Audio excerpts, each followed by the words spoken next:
Good morning, this is your Stats Sensei, Mr. Spensei, and this is a two sample proportion for a confidence interval, and our scenario is who votes. A research organization is investigating whether political engagement differs but based on educational level. The organization surveyed 240 individuals with a college degree. All right, that sounds pretty important. That sounds like we have right there our sample size, and I'm going to put NC for college and 260 without a college degree. All right. So we have another sample here, and I'm going to call it NW for without a college degree. Asking whether they had participated in political campaign. Among the college educated respondents, 150 had participated. So this sounds like X for college equals 150, while 120 of the non-college. So X for without college equals 120. There are more than 78 millions with a bachelor's degree. Okay, 78 with college. So this is our 78 million is our population for college, and more than 130 million who do not have. All right. A So this is 100. This is going to be our population for without. Construct a 96% confidence interval for the difference. And please keep in mind, difference is important. All right. And we want 96%. And let's look at our formula. So we have p hat 1 minus p hat 2 plus or minus z star square root of p hat 1 times 1 minus p hat 1 over the population size of 1.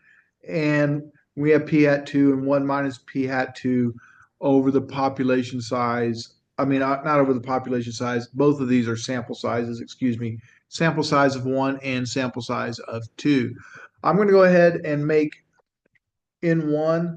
This is college. So this is this is without college. All right. Well, we collected a bunch of information, and so this is our degree or college degree, and this is no degree.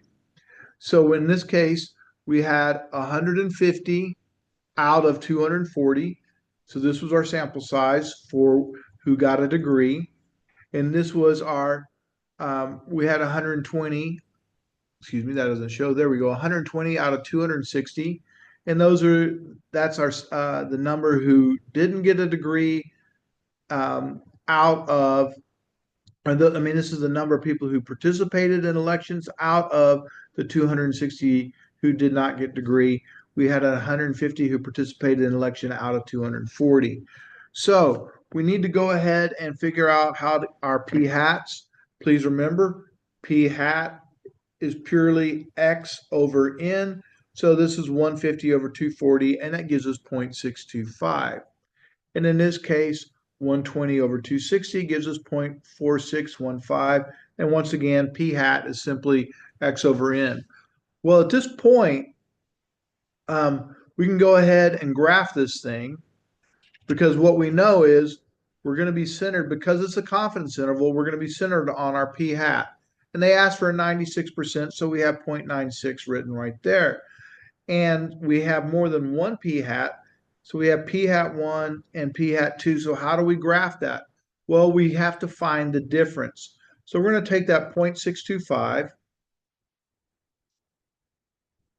and we're going to subtract out the 0.4615.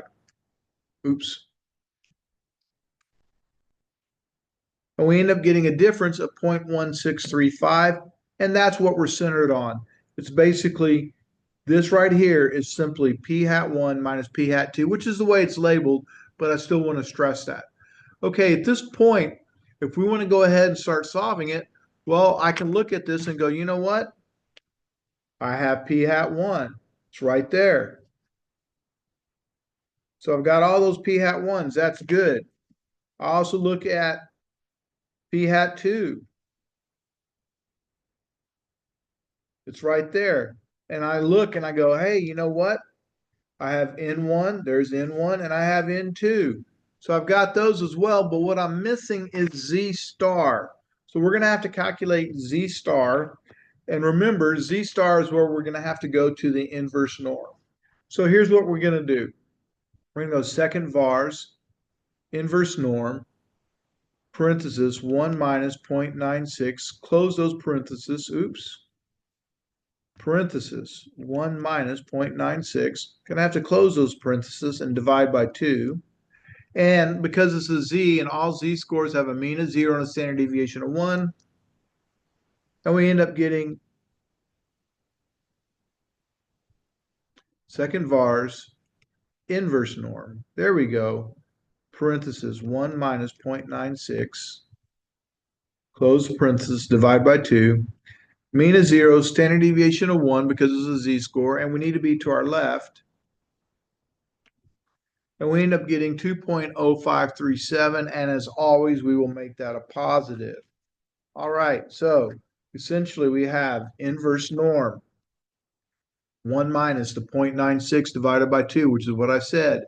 We have a mean of 0, and we have a standard deviation of 1, and we're coming from the left. All right, we ended up getting 2.0537, and we made it positive. All right, we now have our Z star, and we can start plugging in. So when I go to plug in, it's just a simple plug-in because we have P hat 1 right there. Then we also have P hat 1 showing up here, here, and here. Then we have P hat 2, and that's coming from over here, and it goes to these places I marked in pink. And finally, we need to input our Z star, which we just calculated. That was straight from above. And the very last thing is we need to put in our sample sizes. Sample size 1 is 240, and that goes with the P hat 1s. And sample size 2 is 260, and that goes with the P hat 2s. All right. So at this point, we can go ahead and run this thing. And to do that, we're going to go to stat test 2 proportion Z interval. And we have to scroll a ways to get there. And there it is, letter B, 2 proportion Z interval. And that's what we're going to name our inference procedure. And we have a sample size, we have X1 is 150. That's the group that participated in elections who had a degree out of the 240 who randomly sampled who had a degree. Then we have 120 who participated who didn't have a degree out of 260. And we need a confidence level of 96%. So 96 divided by 100. And that's what they asked for up here. So I end up getting an interval of 0.07318 to 0.2537. And as we know, this is our lower bound and our upper bound. And once again, that's what showed up on the calculator. They asked for a 2 proportion Z interval. And that 2 is because we have 2 samples. All right, our conditions. Well, our first condition is always whether or not we have a random sample. And because we have 2 different groups, we're going to have 2 samples. So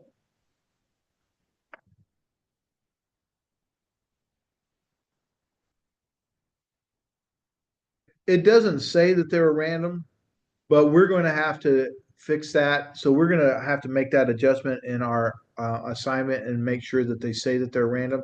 So this is going to be a random sample. So, oh, you know what? The first thing we need to do is define our parameters. I was jumping ahead of myself, and I still gonna have to fix the random sample part.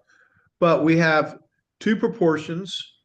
We have 2 p hats. So I need 2 parameters because we're trying to estimate the difference between this population proportion and this population proportion.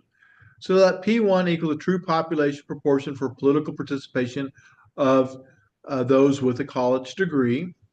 And let P2 equal the true population proportion of political participation for those without a college degree. Okay?